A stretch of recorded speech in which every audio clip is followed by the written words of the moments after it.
This week, Rocky star Dolph Lundgren goes vegan, Canada shuts down 3 major slaughterhouses, and the largest vegan taco in the universe comes to Las Vegas. All this and more on Live Kindly's weekly vegan news.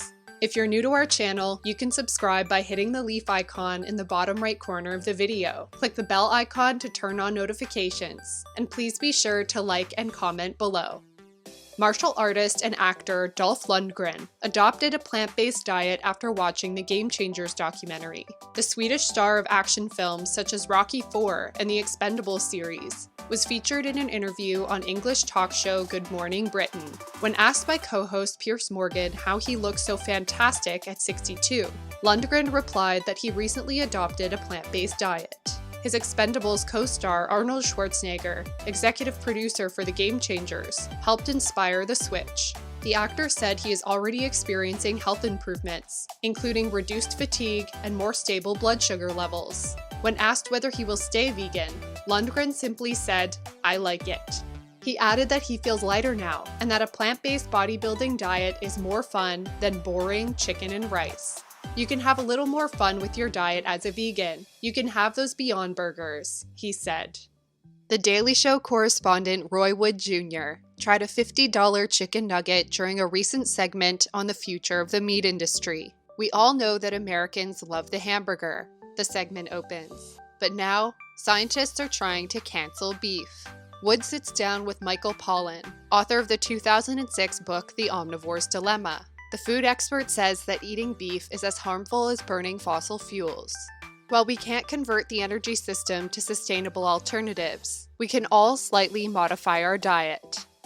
Wood pushes back with a slippery slope argument. Asking people to eat less meat to lower their carbon footprint devolves into making meat illegal, underground meat markets, and the next thing you know, you're sucking for a Baconator behind a Walgreens. Pollan suggests trying plant-based burgers to stave off meat cravings. There's this new generation of very sophisticated food science, Pollan explains, which makes vegan burgers look and taste like the real thing. The Daily Show correspondent sets out to determine which burger is better, a traditional farting cow burger or the stupid nasty plant sandwich. But it turns out he can't tell the difference. Frightened by food tech, he claims that he needs to find real meat that isn't bad for the environment. That lands him at San Francisco-based headquarters for Just, where he tried a cultured chicken nugget, slaughter-free meat grown from real animal cells.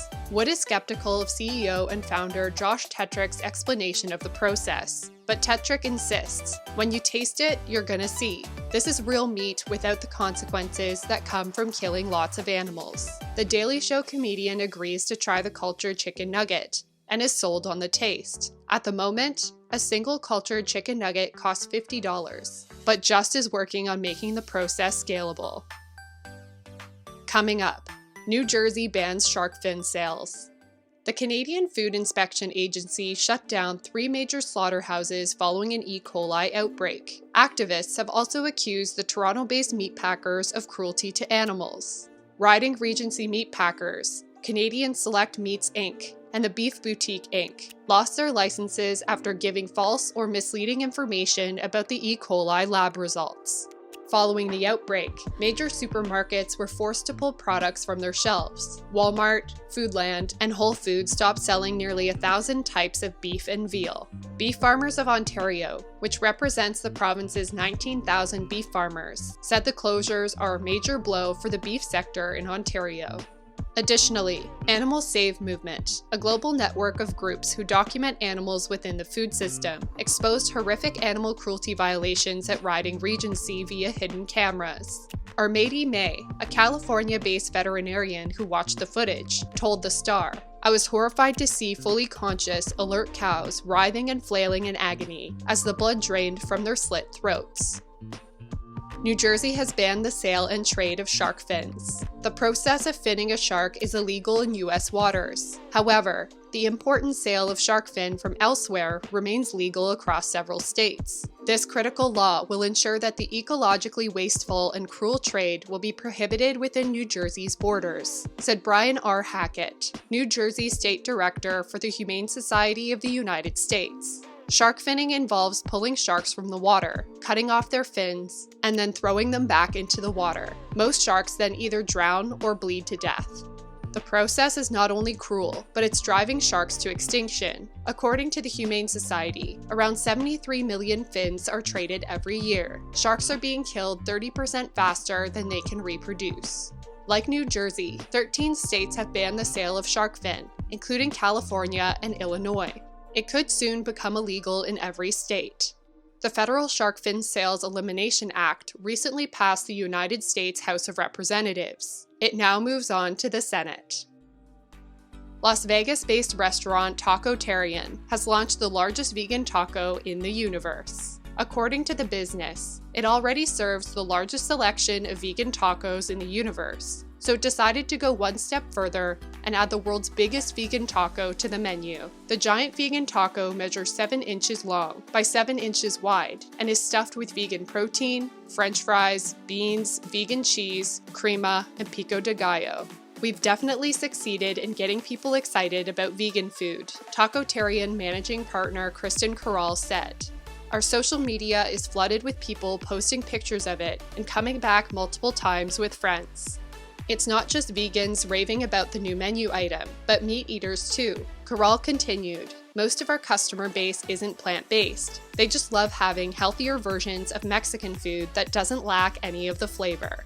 While originally a monthly special for November, Tacotarian will keep it on the secret menu for a few months due to its popularity. Coming up, Stella McCartney launches a new vegan Stan Smith shoe. Volkswagen unveiled a new electric car featuring a vegan leather interior. The Space Vizzion concept made its debut at the Los Angeles Auto Show earlier this month. As well as the vegan interior, Volkswagen ditched chrome in favor of chrome-like paint. Chrome tanning was invented in 1858 and quickly became popular due to its low price. However, chrome has dire impacts on the planet. Space Vizzion is currently just a concept, but the German automaker says it will launch the vehicle to market in the next few years, including a wagon-like shape for European markets and an SUV-inspired model for the United States. 60% of Scotland's dairy farmers believe the industry is suffering. A recent survey revealed that 60% are not so confident or not at all confident about the future of the industry. According to Kite Consulting, many of Scotland's dairy farms have been cash negative for a while, and some are on the edge of shutting down. A poll taken at the Oxford Farming Conference earlier this year found that 40% of attendees believe vegan food is the future. Journalist and farmer Dara McCullough wrote that it's time for the farming community to get their head around veganism. He continued, "Farmers need to stop claiming that if we had to rely on vegans to feed the world, we'd all go hungry. It's a lame attempt to ignore the real point. Equally, claims that you cannot get enough nutrients from a vegan diet ignores the fact that a big chunk of the world's population, in places like India, have effectively been living off a vegetarian diet for centuries." Stella McCartney and Adidas have launched a second pair of vegan Stan Smith sneakers. Similar to the original design, the new version of the eco-friendly trainers includes brightly colored rainbow laces. The two brands first collaborated on a pair of vegan Stan Smiths last year. They were a hit with many, including celebrities Emma Thompson, Madonna, and Stella's dad, Sir Paul McCartney. According to the designer, it was her own love of Stan Smiths that brought about the initial collaboration. "A few years ago, my husband commissioned Adidas to make me a special pair of vegetarian Stan Smiths for my birthday, as he knew how much I love the iconic trainer. It got me thinking. Every time I saw the Adidas team, I'd say, why can't you make all your Stan Smiths veggie?" After much convincing, Adidas agreed to make McCartney's dream come true and collaborate on vegan Stan Smiths. According to the designer, the end product brought her a whole new consumer base. "So many young people came into our stores to inquire about the Stan Smith," she explained, asking questions about what the trainer was made with, telling our staff about why it was important for them to choose a vegan shoe over a leather one and what it represented. This is the future. James Wilks, retired English mixed martial artist and star of the 2018 vegan documentary The Game Changers, recently sat down with comedian and podcast host Joe Rogan to discuss criticisms of the film. They discussed veganism for nearly 4 hours.